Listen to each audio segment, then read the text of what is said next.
नमस्कार, सलाम और जूले। मैं हूं सोनम वांगचुक लद्दाख से।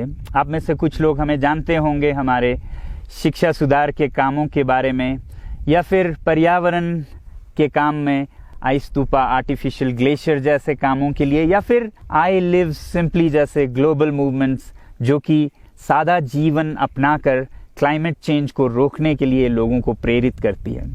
मगर दोस्तों, आज मैं इन चीज़ों के बारे में नहीं बल्कि आप लोगों को एक बहुत ही ज़रूरी संदेश देने के लिए आया हूं, जो कि चीन और भारत के बीच अभी जो टकराव और तनाव की स्थिति बनी है, इसके बारे में आपकी क्या जिम्मेदारी है।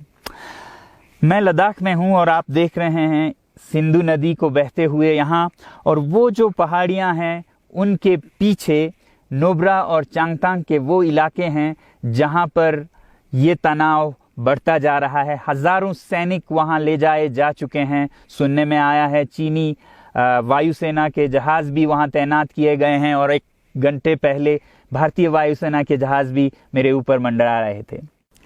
सामान्यतः जब सीमा पर तनाव होता है तो हम आप जैसे नागरिक ये सोचकर सो जाते हैं रात को कि सैनिक इसका जवाब दे देंगे। मगर मैं आज आप लोगों को ये ज़रूरी बात बताना चाहता हूं कि इस बार सिर्फ सैनिक जवाब नहीं, दो तरफा जवाब हो और उसमें नागरिक जवाब भी हो। तो आप जैसे नागरिक दिल्ली, मुंबई और बेंगलोर और अनेक शहरों से क्या कर सकते हैं इसमें, ये समझने के लिए पहले हमें समझनी होगी चीन की ये हरकत और वो ऐसा क्यों कर रहा है। आपने देखा होगा कि ये सिर्फ भारत के साथ नहीं हो रहा है, बल्कि पिछले कई हफ्तों से चीन ये दक्षिण चीनी सागर में वियतनाम, ताइवान और अब हांगकांग के साथ भी छेड़खानी कर रहा है। और मेरा ये विश्लेषण है कि वो ये सब किसी देश के साथ दुश्मनी के वजह से ज़्यादा अपने अंदर की समस्याओं को सुलझाने के लिए कर रहा है। आज चीन को सबसे बड़ा डर है तो अपने जनता से डर है। उनकी 140 करोड़ की आबादी, जो कि एक बंधुआ मजदूर की तरह बिना मानवाधिकारों के चीनी तानाशाह सरकार के लिए काम करते हैं और उसे धनी बनाते हैं। जब वो नाराज हो जाए तो फिर एक क्रांति की सी परिस्थिति बन पड़ती है, और इससे चीन बहुत डरता है। आज कोरोना के प्रकोप के बाद चीन में फैक्ट्रियां बंद हैं, एक्सपोर्ट्स बंद हैं और बेरोजगारी 20% तक बढ़ चुकी है। लोग बहुत नाराज हैं, क्रांति हो सकती है, तख्ता पलट हो सकता है। इसीलिए चीन पड़ोसियों से दुश्मनी करके अपनी जनता को अपने साथ जोड़ने में लगा हुआ है, और ये पहली बार नहीं कर रहा है। 1962 में जब भारत के साथ जंग की तो वो जंग भी उसने अपने जनता को संभालने के लिए की थी। तब 4 साल का अकाल और भूखमरी हुई थी, और इससे ध्यान हटाने के लिए ये जंग की थी।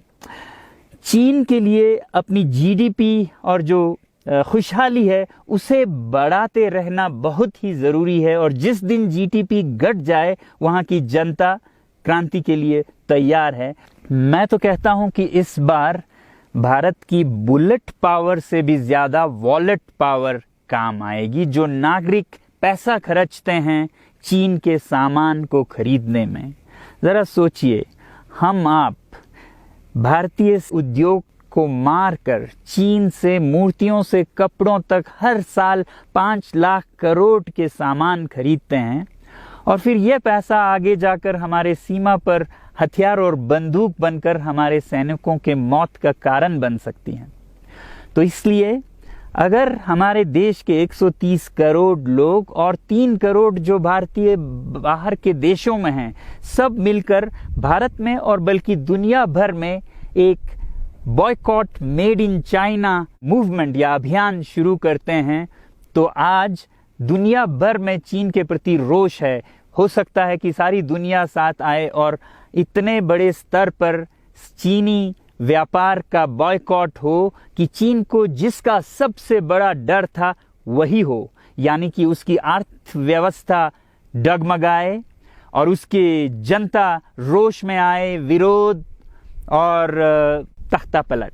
और अगर हम ऐसा नहीं करते हैं तो कितनी बदनसीबी की बात होगी भारत के लिए, ज़रा सोचिए। एक तरफ हमारे सेना सीमा पर जंग लड़ रही होगी और दूसरी तरफ हम आप चीनी सामान, मोबाइल से लेके कंप्यूटर्स, कपड़ों से लेके खिलौनों तक को खरीद कर उनकी सेना को पैसा भेज रहे होंगे, चीन की सेना को। ये तो हुई हार्डवेयर की बात।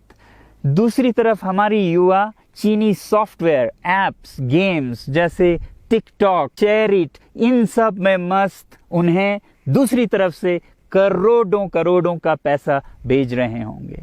तो इसलिए बहुत ज़रूरी है कि हम एक नागरिक जवाब ज़रूर दें और इसे एक अभियान बनाएं, ग्लोबल मूवमेंट की तरह। ये बॉयकॉट मेड इन चाइना का जो अभियान है वो भारत के लिए भी एक वरदान साबित होगी। जैसा कि हमारे प्रधानमंत्री ने एक विजन हमें दिया था स्वावलंबन का, सेल्फ रिलायंस, वो तब हो सकता है जब हमारे अपने उद्योग फलें फूलें। और जब हम बॉयकॉट करते हैं इन सामान का तो अपने देश के उद्योग का, उत्पाद का हम प्रयोग करेंगे और उससे मजदूरों को रोजगारी मिलेगी और सारा देश खुशहाल होगा। बजट होगा कि हम और अच्छी तरह से टक्कर ले सकें सीमा पर भी।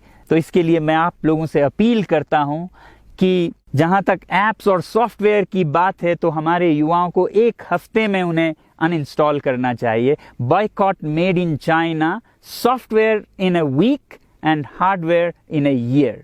क्योंकि साजो सामान के लिए वक्त लगेगा हमारे अपने देश से और बाहर से विकल्प निकलने तक, तो उसे हम 1 साल के अंदर कर सकते हैं। तो ये हम न सिर्फ अपना प्रतिज्ञा करें बल्कि 100 और लोगों को इसके बारे में समझाएं, शेयर करें सोशल मीडिया पर, और हमारी जो मीडिया है वो जनता तक, देश के कोने कोने तक पहुंचाए। और जैसे ही इसका असर दिखने लगेगा, इंटरनेट से ऐप्स लाखों में, करोड़ों में अनइंस्टॉल होंगे, तो चीन को संदेश साफ जाएगा और यही एक तरीका उसे मेज पर पहुंचा सकती है जहां पर की बातचीत हो शांति की। तो जाते जाते मैं ये बता दूं कि मैं क्या करने जा रहा हूं।